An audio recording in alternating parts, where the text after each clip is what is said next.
đó cũng chắc cũng tôi cho lúc cái bên đó là vì anh theo cũng cho lo được ship bây giờ á so đó vào cũng cho mình delivery cái là chỉ cái upset á là reject họ lo so họ lo đi to rework họ là chắc là restart họ rồi á thì cũng mà đi và là mới restart ở rồi thì cũng chắc cho mình delivery đua so cái tua đó lúc cái bên đó là lúc cái bên đó thì on time delivery right on time delivery so là cả là tôi cho lưỡi giờ này restrict cho lâu còn cái kia cái rồi của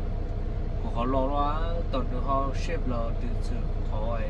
vì của thay này thì cũng rồi là bớt cái cơ tài cũng lâu bắt từ slide lại từ Chile sứ một bố đó lúc thì họ tụi cái điều á sau lúc trên này thì cái đó á sau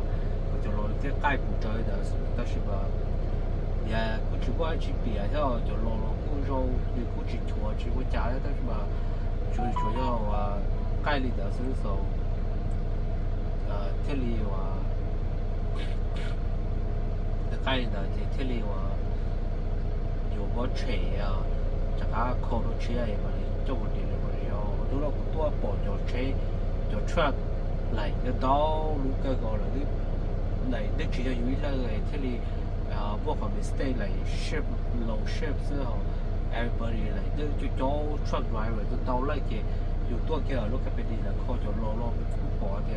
lại vô cho truck driver vô là cho low ship tôi cho xử lý thì rồi cho lại to nó cái lúc đó nó do如果就等于啥也不做得到了，这我怎么弄 ship 接手，这里讲这三多的话是吧？到了靠到那个逻辑都 pick up 接手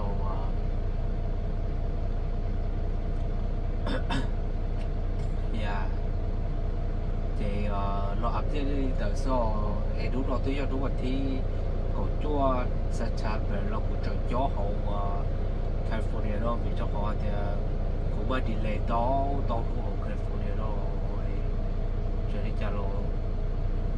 si ấy là biết sự đời suy chọn họ này của đấy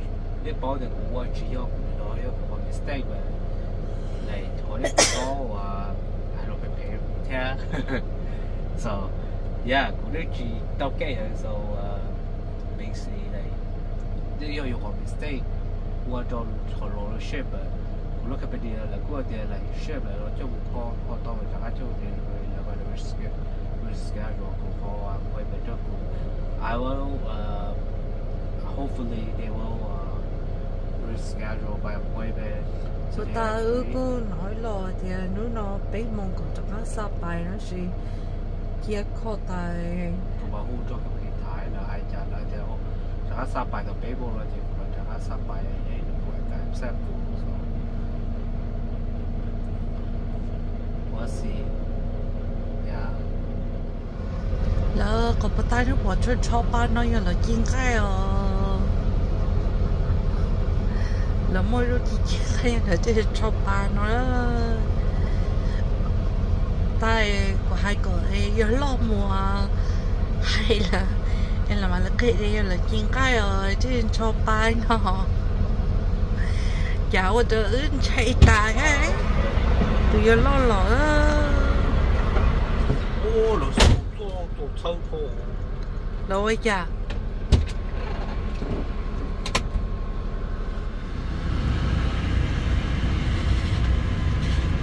để chỉ nói plau mông plau chở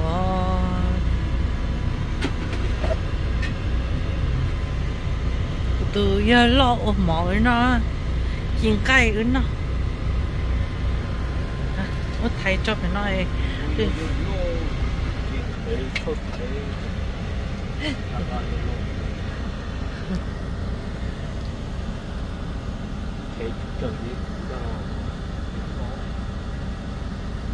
cho vậy lo có hay cha lo biết cho nó chỉ cái liền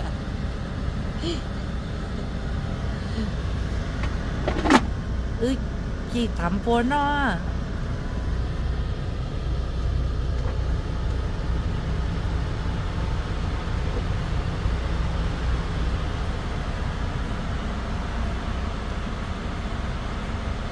lo cái lộc bia chả ư ho nó nhỏ nó đồ nếu của họ lo ship cái hai cái chỗ một kho ta lo cái cá bè rồi lo cái luôn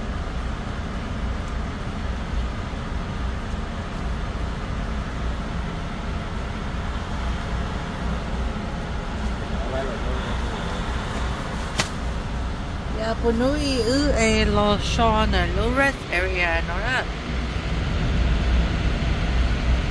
cái xíu chạy sát to là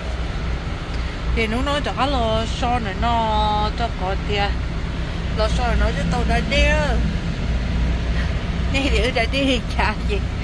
từ từ đây đi mà đi show nè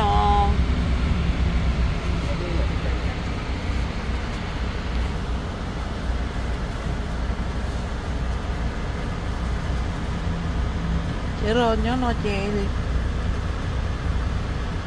chiên hay nó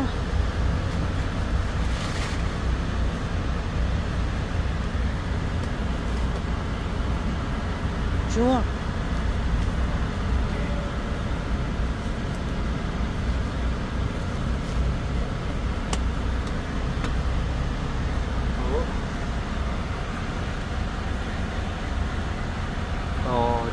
chỉ cái đỏ so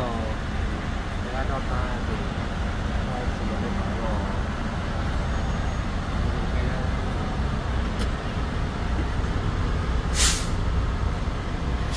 là thế air fryer lo tua rồi thì rồi nó đã lo nha rồi cái này rồi take a lot of space rồi lu try cả thì ví dụ tôi gì thì nó không khó lái ở nó khó cho kia cho sầu thì nó đi tôi nọ thì ngang tôi nhìn tôi hay là gì tôi đi liền tại lưỡi air fryer made cho tôi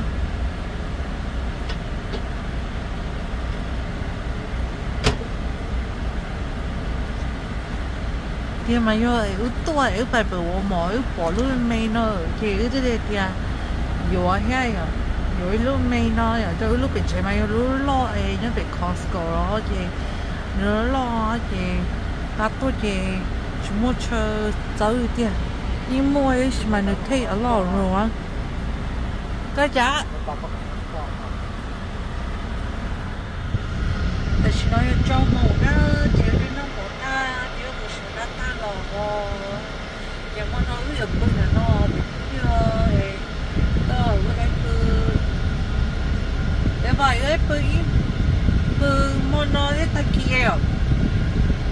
bự mà nói ta kia thì mà các bạn deliver được không nó cho cái lúc company